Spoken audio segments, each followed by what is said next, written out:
Good evening. Thank you, everybody. My name is Chelsea Shapiro. I am ORCID's Director of Business Strategy and Growth.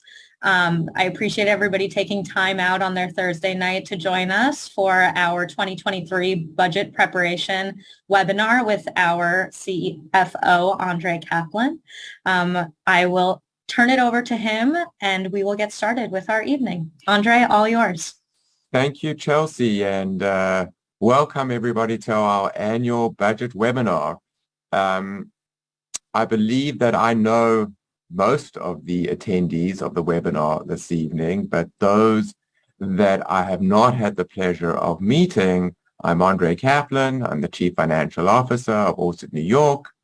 I have been navigating budgets and finances for cooperatives and condominiums for over 30 years and at ORCID for over 20 years. I'm very, very appreciative this evening that we have over 180 board members represented in this evening's webinar and over 90 buildings here with us this evening. And so I hope that I will be able to share good information, which I intend to, and help you navigate a very interesting year that lies ahead for all of us. What I wanted to do was to introduce you to our team behind the scenes, and these are our controllers who work extremely hard to assist in preparing all your budgets annually. So there's Joe Dodai, Jay Abudu, Sal Rituro, Ritatulo, Liz Tramaziano, Rob Dessel, Ben Hawkins, and Aaron Sirazzi. And a great team, and we look forward to working with you in the next few weeks and months as we work through all of your budgets.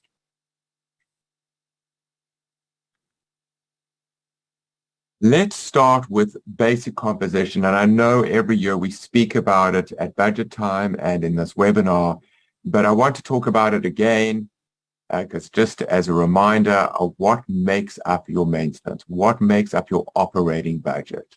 And we look at the big pieces of the pie. So taxes, which we know make the big real estate taxes, make the biggest piece of your pie.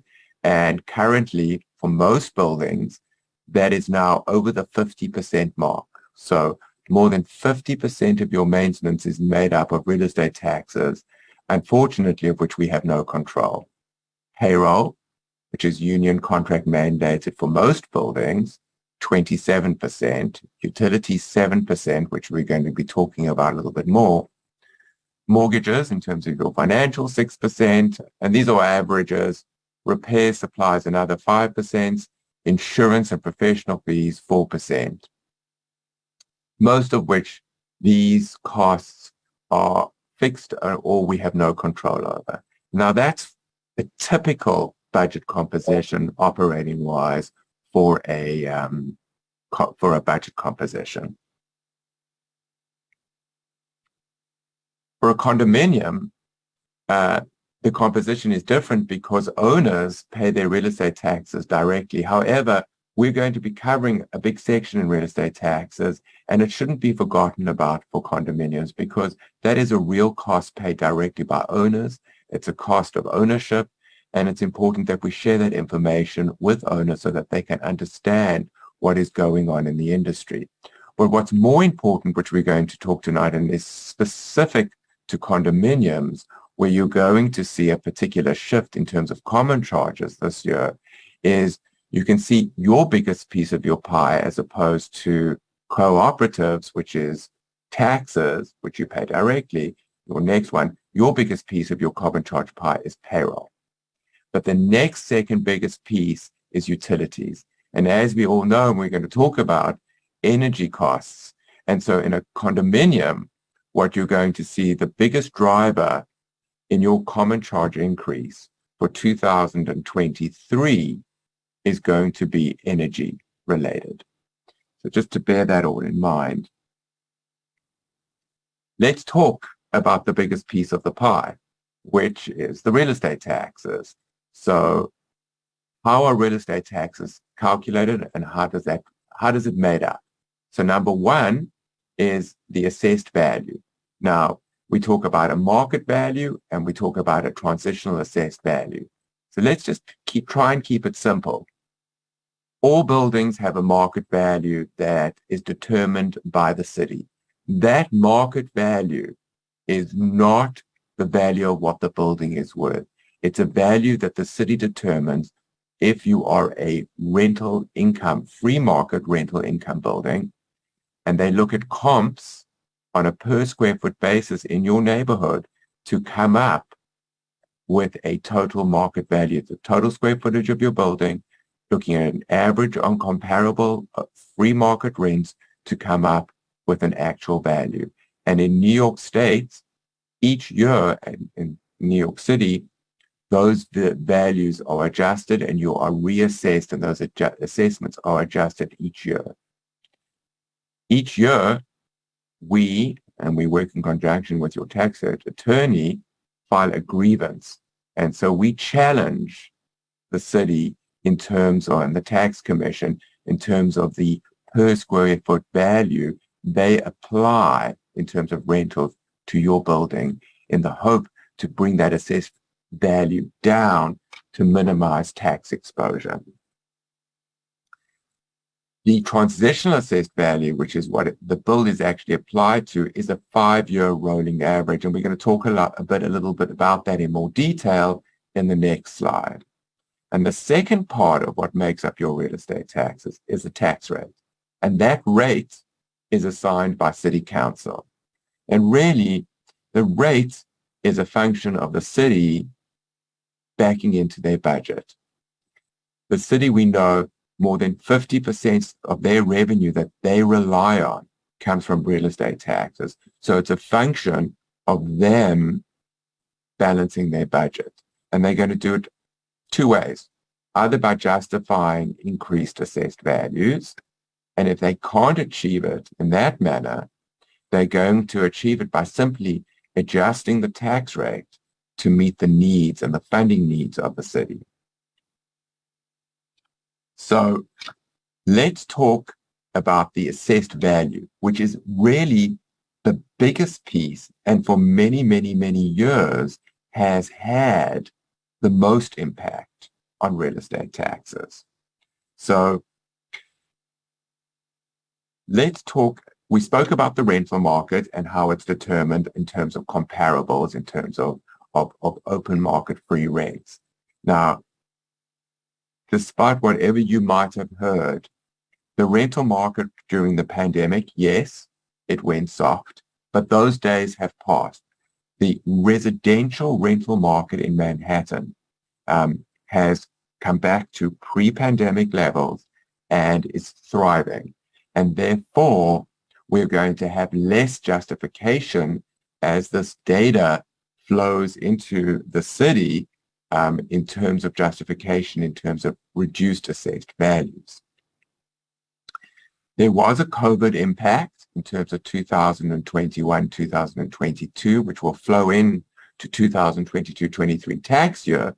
And you can see, and this was typical, and we tried to demonstrate it for you in most buildings where we saw, you can see, this was pre-pandemic 2020-21.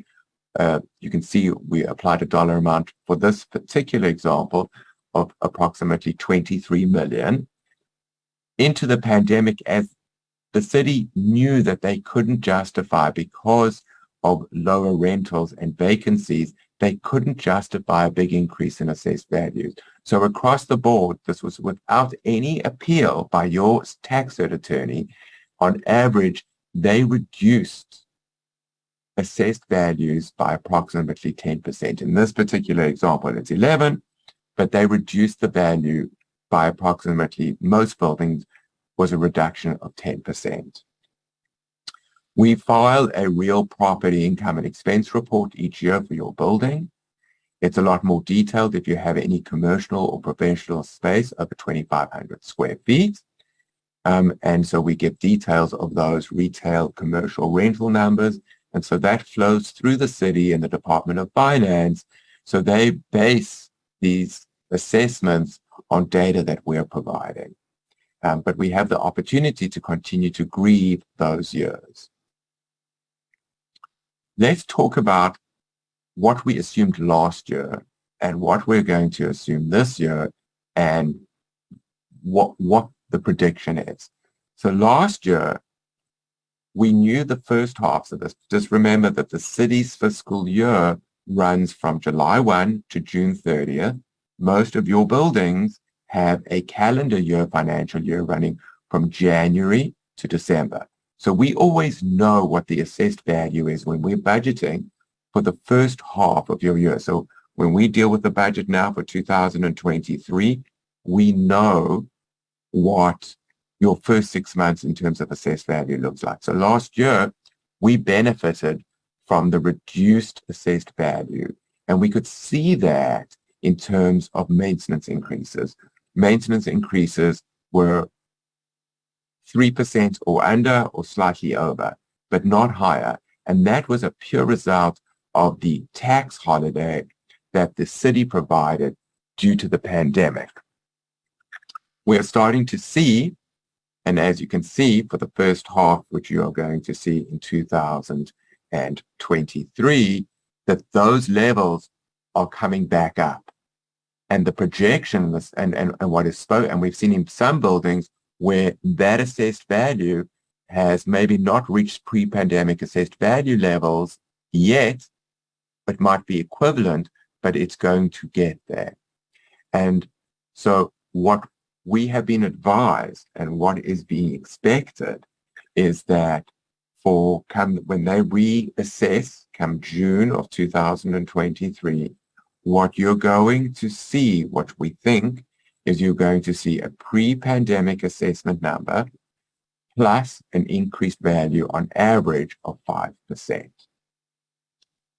The positive is, and those are for Orsted, so if you went through the budget process with us at Orsted last year, our assumption was that we assumed for the second half of the year that is going to end now, December 2022, we assumed that that assessed value would be at the pre-pandemic level at the so in this particular example, at the $23 million.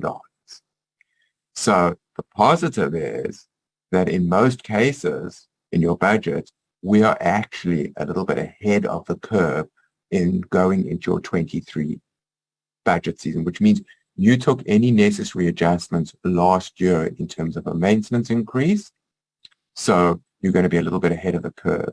And I must tell you, and we're very proud of the fact, because real estate taxes is the biggest piece of your pie, the biggest number, when those assessed values come out in June of every year, when we're busy paying the July real estate taxes, we actually recalculate the budgeted real estate taxes for every building to see if there's going to be any variance, because we want to know if there was any anomaly that lies out there in terms of an assessed value and that you're going to have a negative variance. And I'm happy to report that out of the 200 buildings that we now represent, there was one building in the entire portfolio that had an unusual swing in their assessed value and was over their budget in terms of a negative variance. However, every other building has had a positive variance on real estate taxes for 2022. So that is a happy story. But just in terms of going forward, in terms of assessed values and what to expect, so we're going to go back to pre-pandemic levels plus 5%, but it's only for half a year. So the real impact that we are going to see in real estate taxes and assessed values where the building is going to feel it is actually the full effect. You're going to see it because it's a big number and it's a 5-year rolling average, which we're going to talk about next.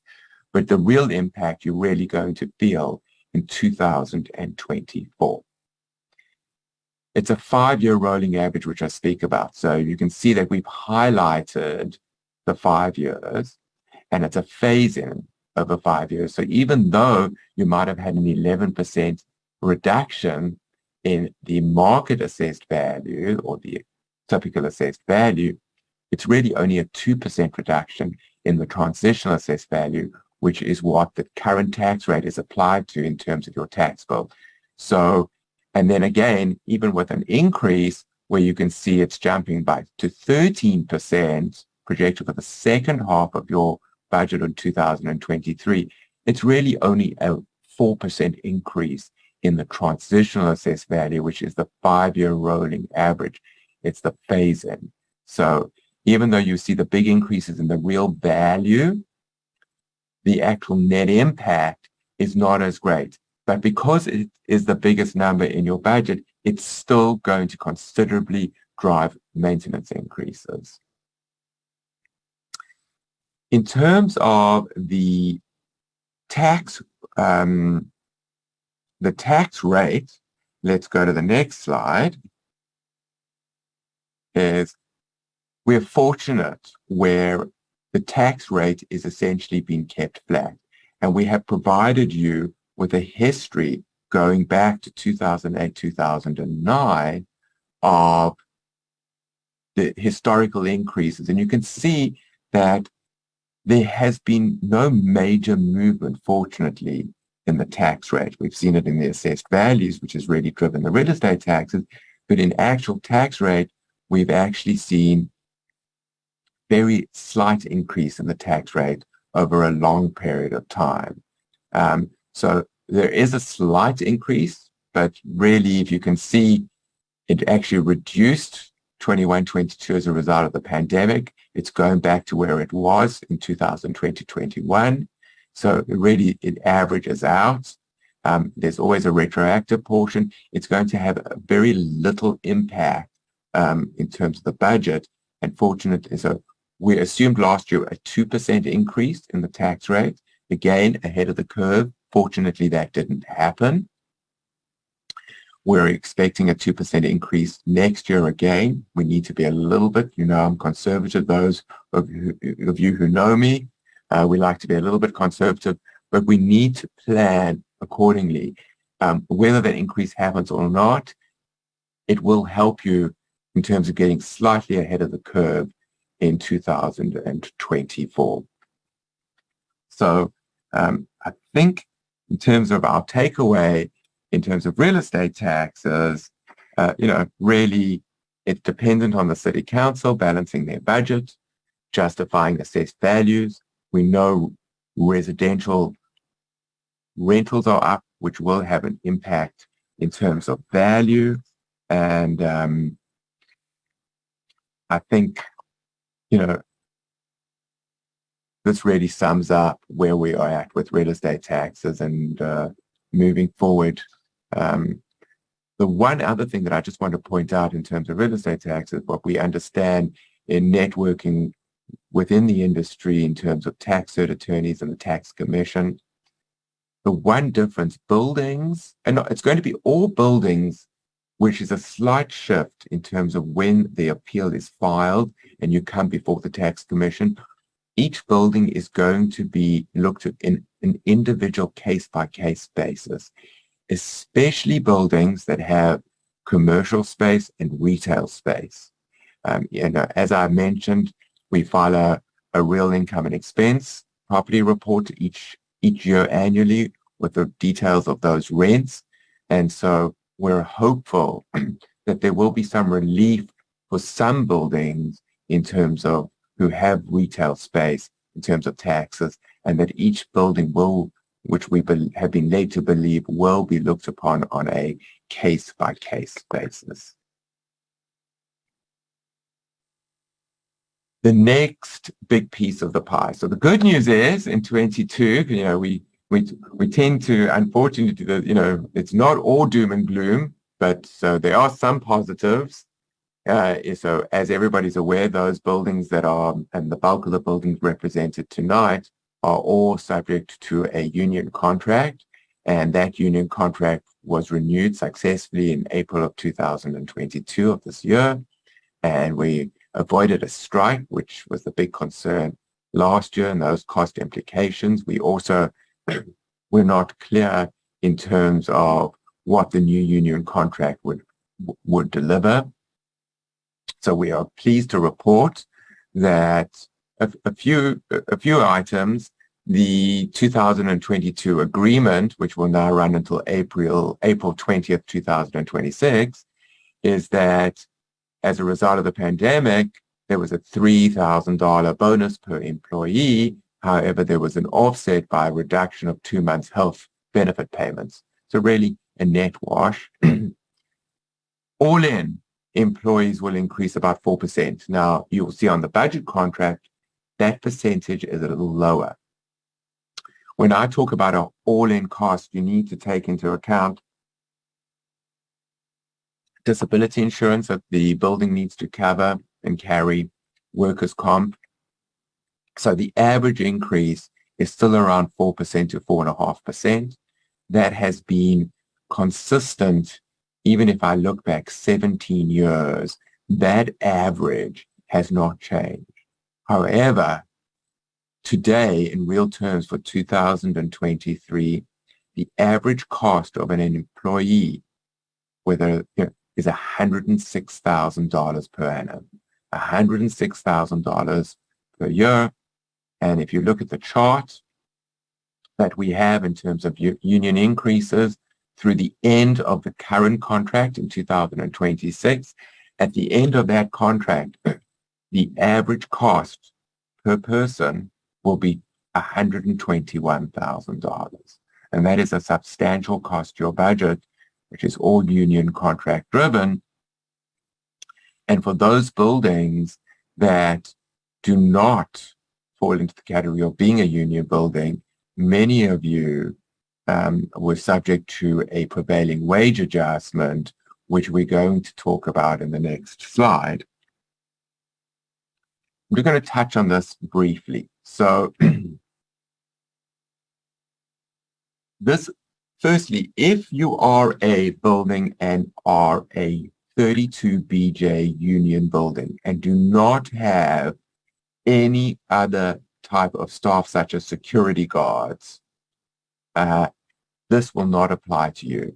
And this is the prevailing wage and is linked to the co-op tax abatements and condo tax abatements.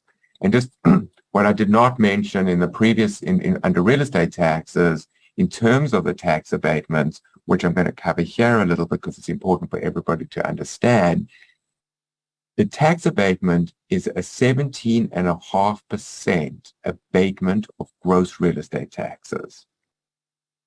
That program renewed in 2021 and is going to come up for renewal in the spring of next year.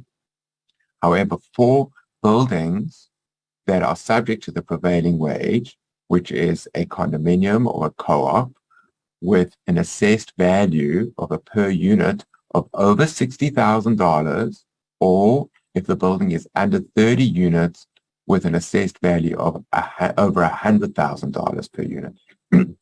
If those values are underneath, those assessed values are less, then the prevailing wage does not apply. So this will apply to union buildings, even if you have a union super or no union staff, or if you have a union super and a security guard company, this will apply to you. Those buildings that have been impacted, we addressed this last year in your budget. So all of you are aware of it. It's already been built into your budget. However, it only phased in July of this current year, July of 2022. So it was only one half of the budget. Even though we have discussed it in detail, keep in mind that it's going to be a full year of a prevailing wage budget in 2023. You can see by the chart that is reflected on the right-hand side that the average cost of a non-union employee was $17 an hour in 2017 with annual increases. Now, subject to the prevailing wage, you'd be required to pay approximately $41, including benefits, per hour per person. what's important. So we've addressed this. So anybody that it applies to, your building's aware of it. It's been built into your budget. It's just that we're going to have a full year. Buildings that, what I talk about, and I've made a note there, the watch list, buildings that were under the 60,000 value or under the 100,000 assessed value, you need to continue to watch those assessed values, because the minute you start getting close to those values and you're a non-union building or you use a security guard service, you're going to be subject to this and you could lose the tax abatement. Fortunately, don't worry, I've looked at any building that is managed by ORSID. I've looked at every building, and don't worry, for 2023, there's only one building that's a little close, but it's not going to be impacted, and we're going to talk about it at your budget meeting. But otherwise, in terms of anybody else, there is no concern currently. What's important in terms of the prevailing wage, and we did it for all buildings, was to do the cost-benefit analysis. What is the cost of the increase in labor compared to the benefit of receiving the tax abatement? And I think most buildings had made that decision whether to forego the abatement or pay the prevailing wage, depending which was the greater. And it differed from building to building.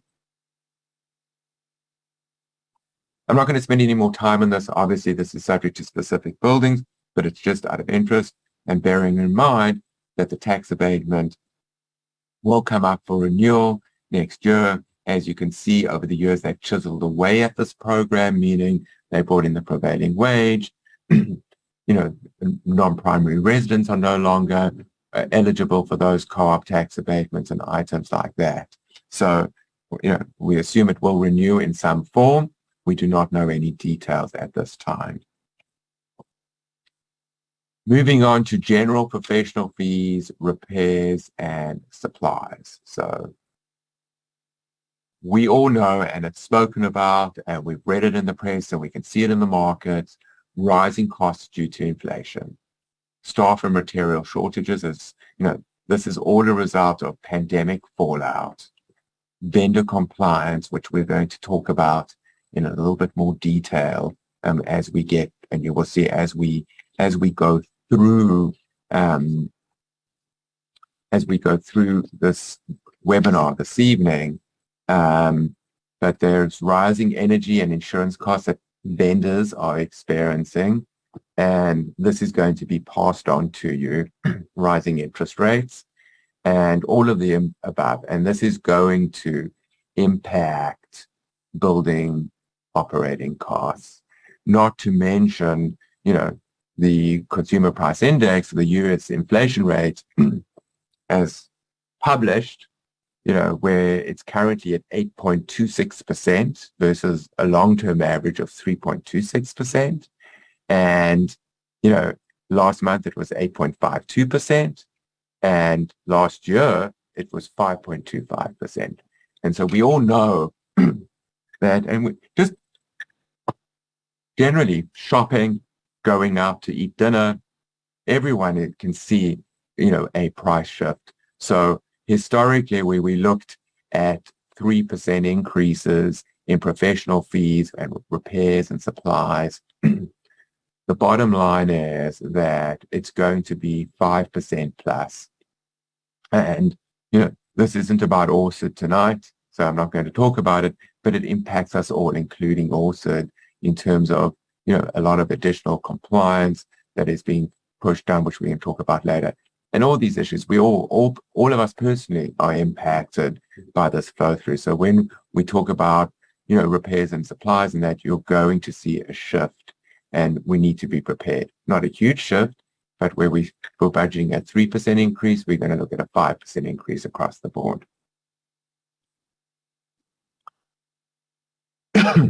Let's talk about utilities and energy costs. So again, we saw the impact last year. What we did at the end of the heating season during the summer, and many of you heard from us in terms of, we had to go back and look at the budgets. We had to, because of the spike in gas pricing, the spike in oil, and the continued increase in electricity costs, we needed to look at your budgets. There were variances. We have spoken to many of you and pointed out those variances where they were material. And that trend is going to continue. Con Edison is seeking an approval of 11% increase in delivery costs, supply costs affected by the use of gas to produce electricity. So overall, we are going to have to budget we're assuming an 8% increase between delivery and supply for 2023. Natural gas. Now, many of your buildings are burning natural gas. Supply costs are extremely sensitive to the world news, especially what's going on in the Ukraine and Russia. And so we are going to assume another 10% increase in gas pricing. And you can see the bottom graph on the right-hand side. You can see that there's if you look at August 2020 to August 2 years later, you can see the continued upward trend in terms of natural gas pricing. And that is going to have a major impact, has had a major impact, and will continue to have a major impact on your budgets. Oil. So oil production is, domestic oil production is expected to increase, but world pricing can be affected by changes in Russia's production. You can see in terms of the top graph, in terms of what we're representing, you can see as demand during the winter months increases. So we've had spike in costs, and depending what has been going on and the impact of the world, you can see how volatile the market is. You can see oil pricing has dropped, but it will be interesting to see what happens as we enter the heating season, we go through the heating season, and as demand continues to increase, we expect that there will be an additional spike in cost. And so it's responsible of us that we need to be extremely conservative in a very, very, very volatile market. So we receive many questions, and so I want to talk about that. We're going to talk about it at budget time when we prepare your budget in the next few weeks. And many buildings ask this question: should we lock in the price? Can we lock in the price? So, so what locking in the price, what does it do? Definitely budget certainty. The question you need to ask, is it right for my building? And understanding the options that are available to you. So for oil, currently, looking what's available in terms of lock-in prices,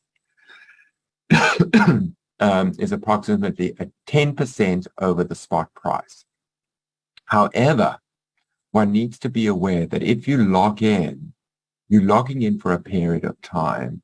And so it might take a while for pricing to spike in terms of demand.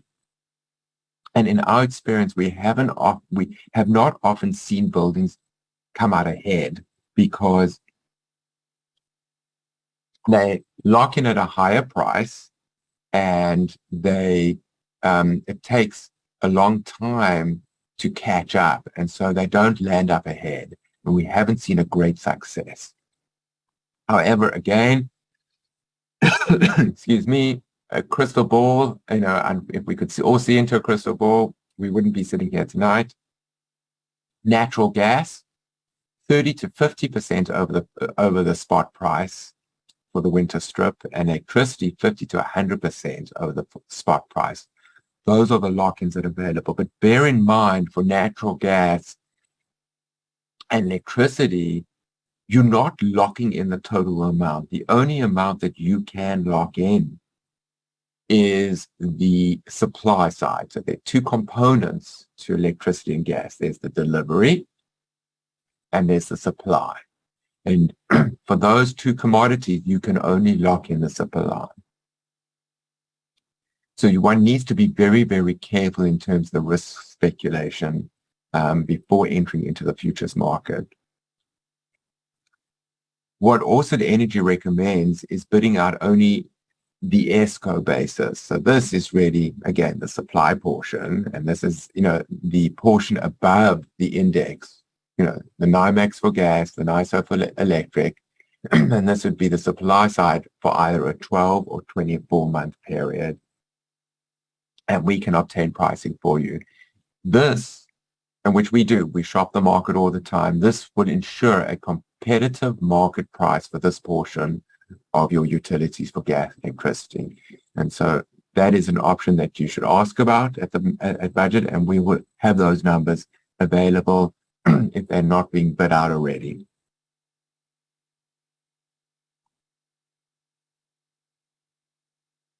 Insurance.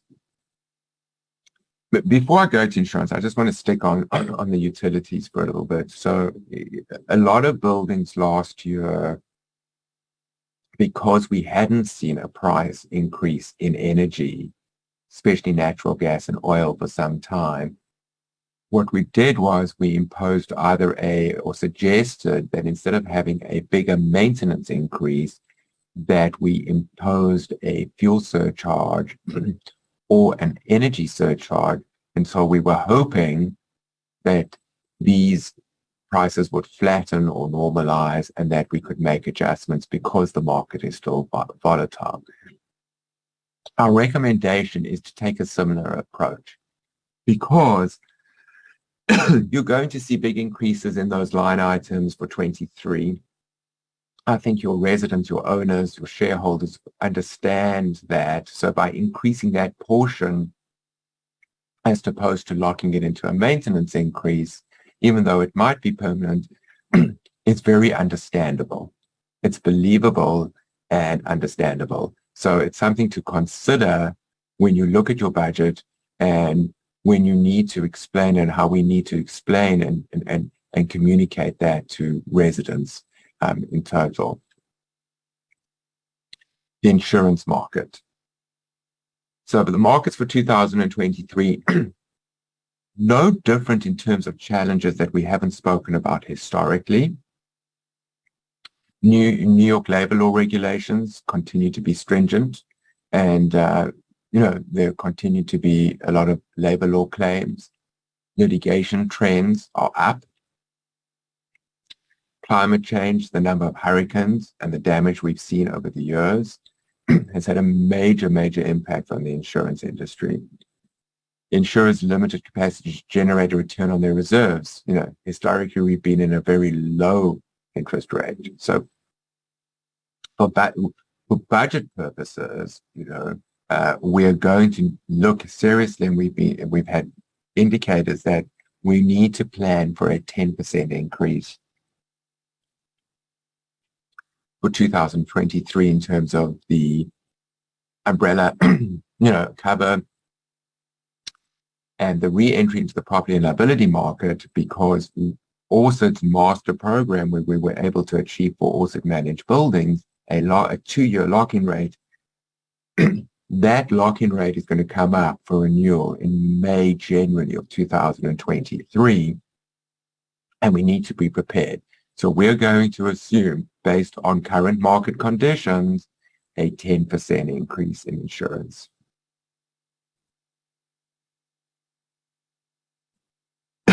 Mortgages. So many of you have taken advantage where you could, where prepayment penalties, and it made economic sense to refinance the mortgage and take advantage of low interest rates. And again, it's important to understand the pros and cons of a mortgage, a portfolio loan as opposed to a Fannie Mae, Freddie Mac. But what's most important is, the flexibility of a prepayment penalty, line of credit, and items like that. Just most co-op mortgages are 10-year terms. Last year, the average percentage increase, a percent of a mortgage was 3%.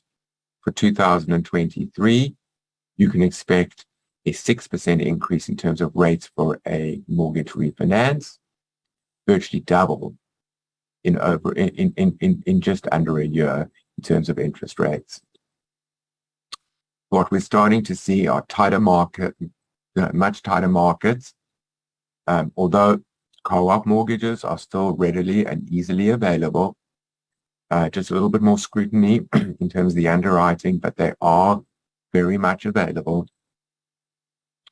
Detailed reviews and the use of loans proceeds.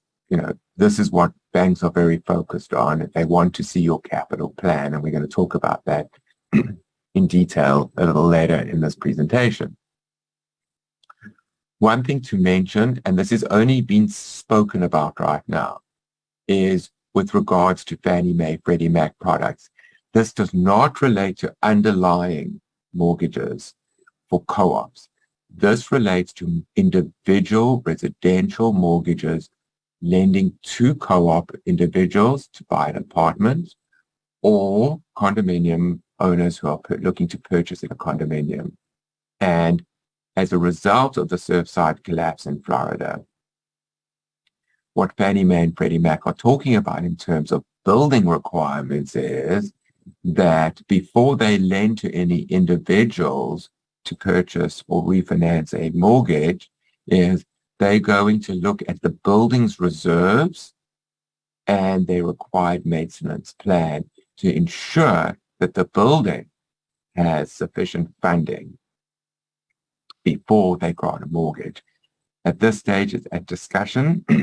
It hasn't moved forward, so we don't have any further information, but it's something to think about in our long-term planning. Most buildings have lines of credits available to them. They are also available. However, if you don't currently have a line of credit and you have a mortgage, you need to obtain consent in order from your existing lender to obtain a line of credit.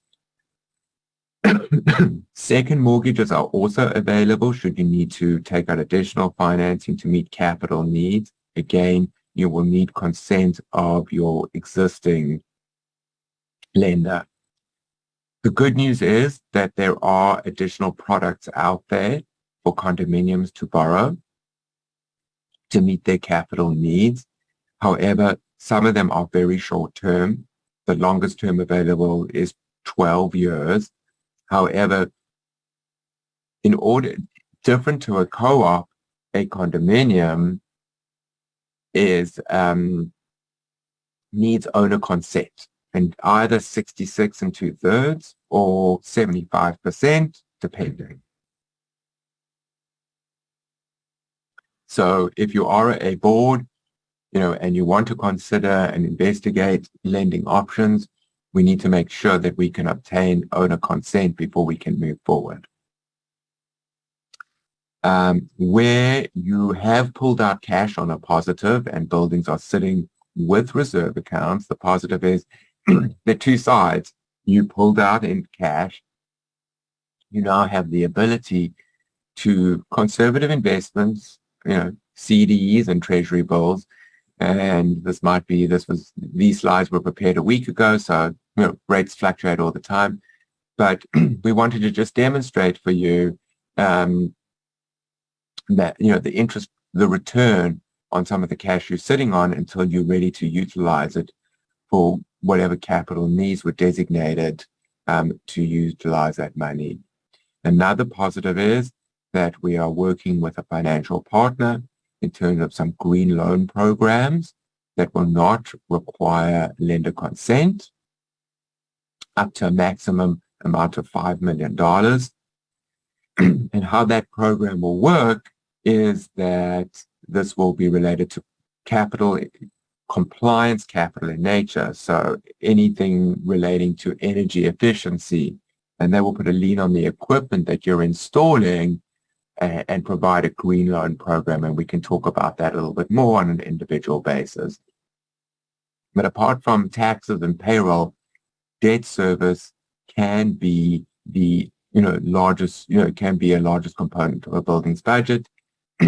It's very important to funding capital needs. In a building, bottom line, you have two choices. You either can incur debt to fund the capital needs, or, you're looking to your owners or your shareholders to fund those needs. Very much like if you owned your own personal house and you needed to replace the roof, you would either have to take it out of savings, which would be your reserves in terms of, or you would have to refinance your mortgage or take out a home equity to fund that. It's a similar scenario. But even though rates have increased, there are options available to you, and we are happy to work with you. We can do the analysis and show you, if, just say hypothetically, you have a mortgage now at 3% and you know it's going to mature in 7 years' time. We know average maintenance increases are going to be, let's say, 3 to 5%. And let's say if the rate does go to 6 or 8% at that time, we can demonstrate, we can work with you and show you what the impact at that time would really be on maintenance. And you might be surprised. It might not be as bad as you think the impact will be. It might be 1%, it might be 4%, but it's a useful exercise to keep at the back of your mind instead of worrying about the what ifs, depending on a decision the board is going to make in terms of debt versus assessment. And we'll work through these options with you. I just want to know, we're here to support you. We're here to help you. We recognize that you're sitting in very tough chairs. Income, operating, and capital fund needs. So let's talk about buildings where there is commercial income or retail space. So last year, we used the phrase cautiously optimistic, which really describes the New York City retail market. And it's a pretty accurate assessment. Bottom line is that, improvement in this area in terms of retail or commercial is it's a function of the return of daily commuters post-pandemic, office workers and tourists, and really public policy and how society responds. While the market still remains lower than pre-pandemic levels, the positive is, and I don't know really how positive it is, but last week, just looking at the commuter movement in terms of the subway was back to 3.76 million passengers last week coming back into the city or moving around the city, which is a positive, which means there's increase in traffic. Many commercial leases have been continued to be renegotiated rather than enduring broker fees and income gaps. And so really, bottom line, if you have retail space or you have commercial space, basically try and keep the tenant in place. The goal here is to work out a deal if you can and keep the tenant in place. Buildings need to adjust expectations in terms of retail space. There was retail where you were relying on retail revenue at a certain level that is not going to return in the near future or in the long term. So, we need to make those adjustments, and we should be making them relatively soon in terms of the long-term approach. We can always come back and revisit that. So that's important in terms of, the other, in terms of just income, we spoke about returns on reserves, that's improving. So that option is available.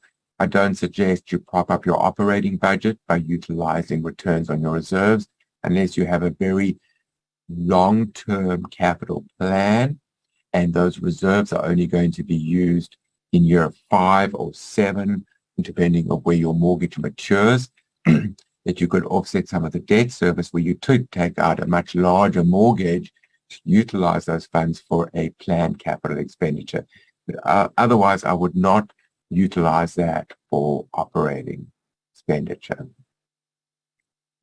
In terms of capital needs, which we're going to get into now, which is really crucial to the budget process for this particular budget season and going forward, is be conscious of your mortgage maturity date, because that's the next opportunity that you're going to have possibly to refinance the mortgage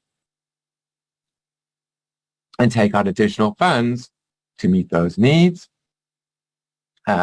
Possibly looking at a second mortgage that we spoke about, long-term capital assessments, seeing if your building has a transfer fee.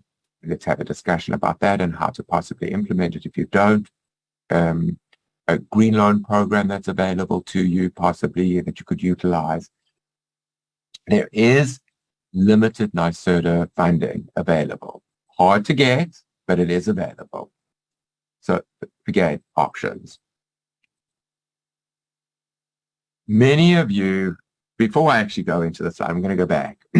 Many of you that have met me and we've spoken about in the past is when we talk about capital, we talk about the have-tos and the wish list. The have-tos are your compliance and infrastructure. We know that. Those are the have-tos. And we've historically spoken about infrastructure. We've always known about facade, local law 11, heating plant, boiler, roof, elevators. We know all about those. Those are the have-tos. We've also spoken about additional compliance that is coming down the line. Many of you are already aware of it, but this year in particular, in our budget meetings, and we've had an internal meeting, your account executives, your supervisors are ready to have this discussion with you. And I'm appealing to all board members to please focus on these next items that we're going to talk about. So these are apart from the elevators, the roof, and all those other items, these are there are actually 3, and if you have a garage, there are 4 compliance requirements that we really need to get our heads around and focus on. 1, formerly known as local FIS, formerly known as local law 11.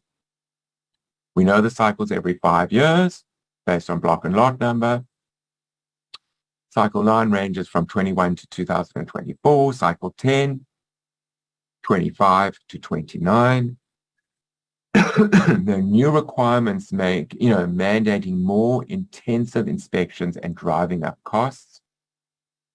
And a big component, which is often all overlooked, is soft costs, which include rising mobilization costs. So where, depending on what type of filing and when your filing falls, the goal here, if you can combine 2 cycles when you actually have to do work to save mobilization costs, that is going to be key. However,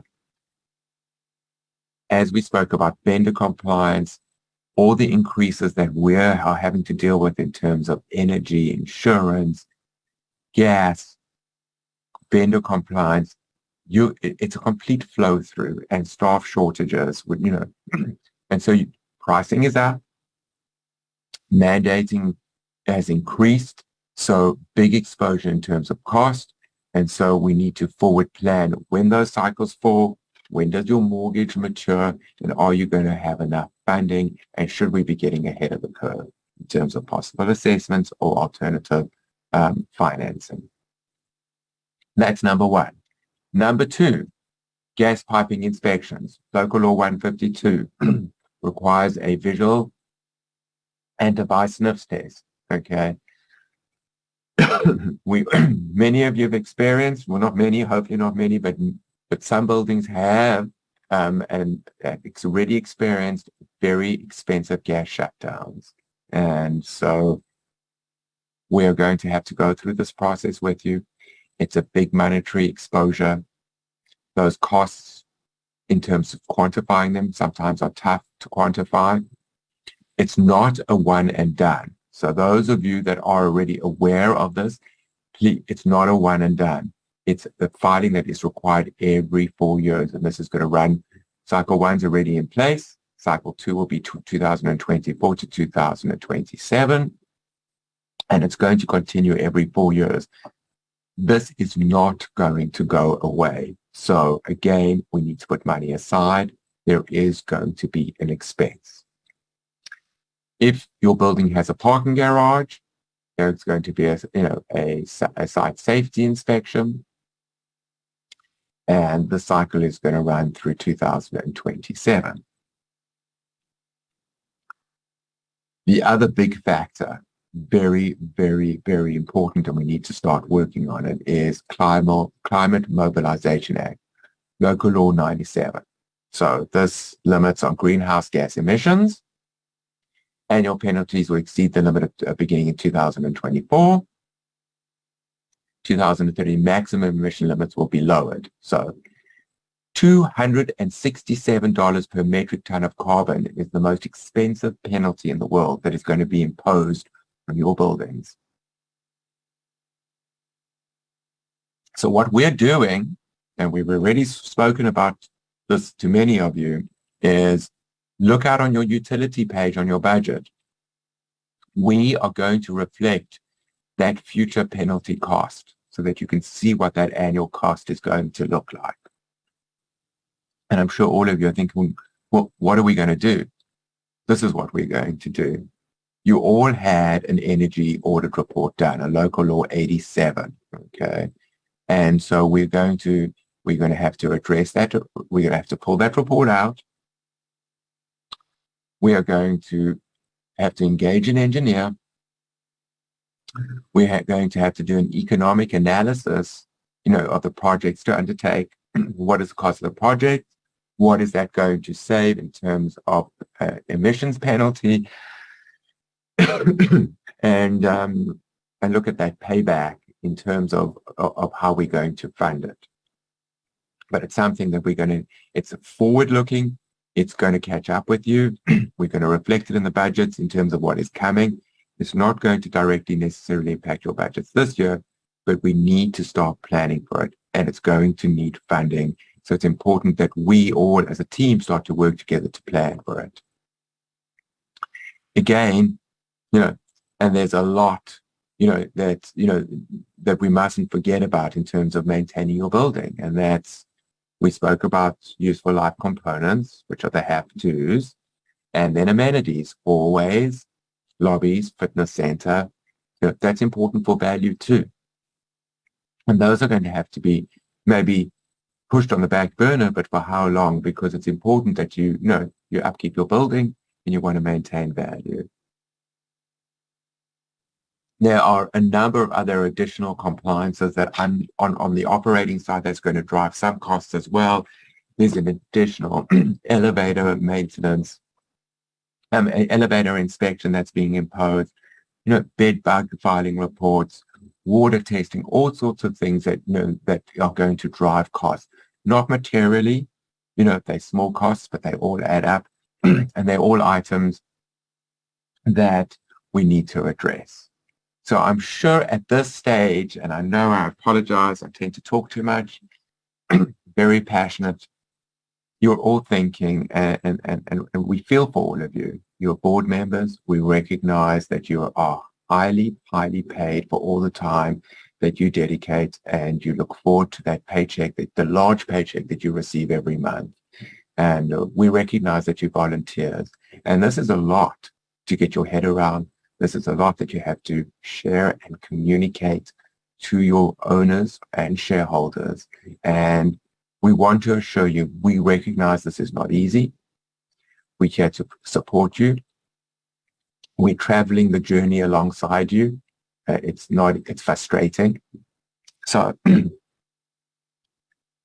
everybody take a deep breath, because we have a plan in place. So let's just take a step back for a second. Recap checklist. Let's talk about operations. So we covered the operations. Those of you that have attended the webinar and many budget meetings and have been involved in boards for a long time, operations are what the operations are in terms of operating budget. So just to put it in perspective, where and it fluctuates over the years. So where we've seen a little bit lower increases in maintenance or common charges in the last 2 years because of the pandemic, and we know that was largely a result of real estate taxes. Historically, we've seen energy costs that remain flat or were lower. I've been doing this for a long time, so, we've seen oil prices go up and down and buildings convert from oil to gas.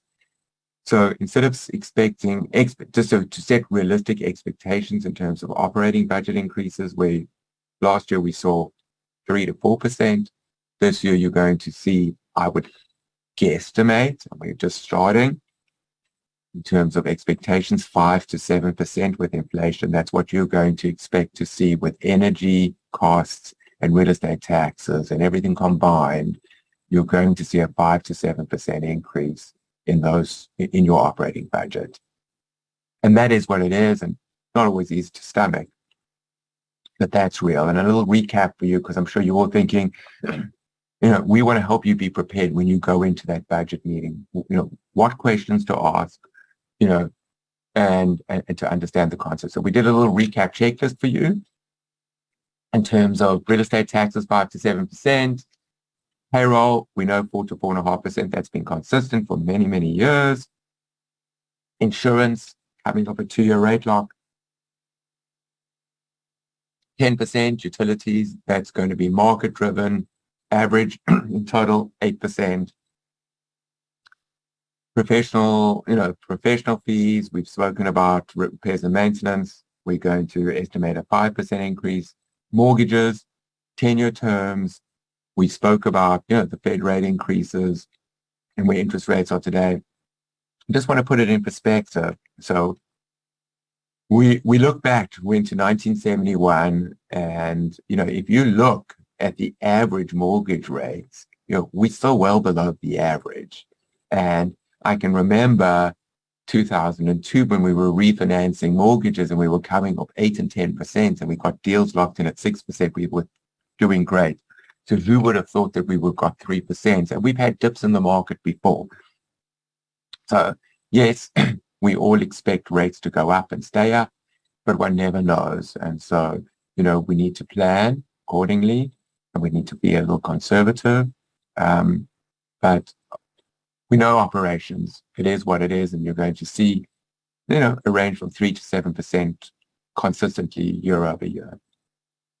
The big question for you is capital and understanding the timing of those capital compliance requirements. Facade, gas piping, and client mobilization. Important to understand the timing so you can get ahead, because assessments are going to be real. And the key is to get ahead of them, is long-term planning, and that is going to be key. So understand your current loan, what is available to you, what it might look like in the future, and we can do that modeling for you.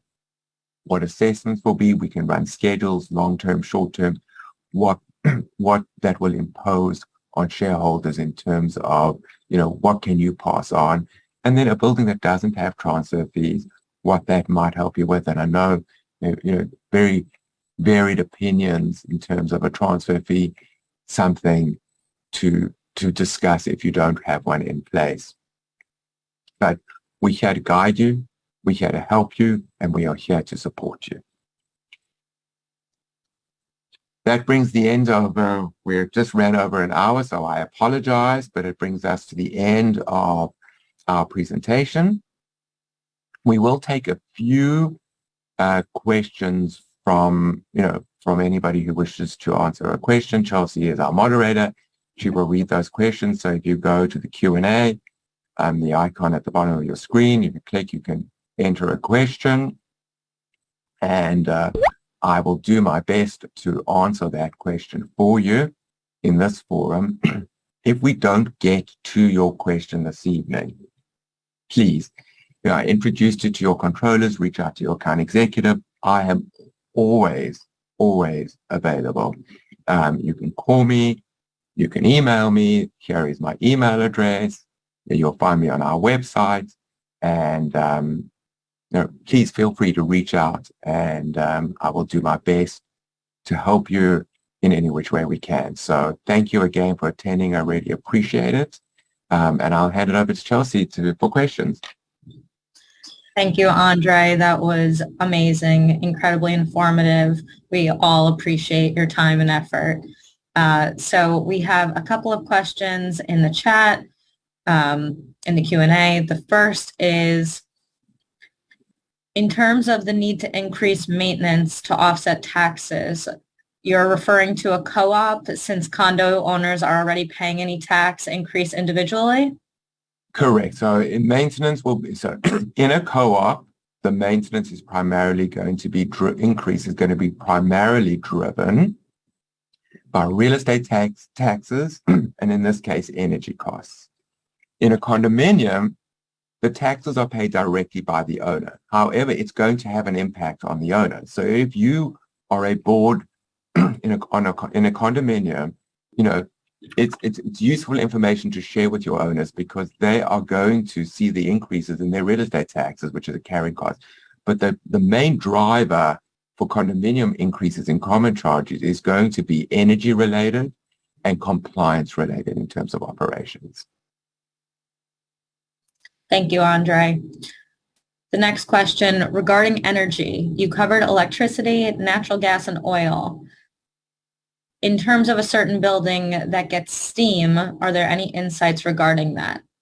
So steam, we believe, and that's a very, very good question. Those buildings that still run on steam, you're fortunate actually, even though historically it was more expensive, you're not going to see any major fluctuation there. So that we don't see it, just standard 3 to 5% increase in that commodity cost.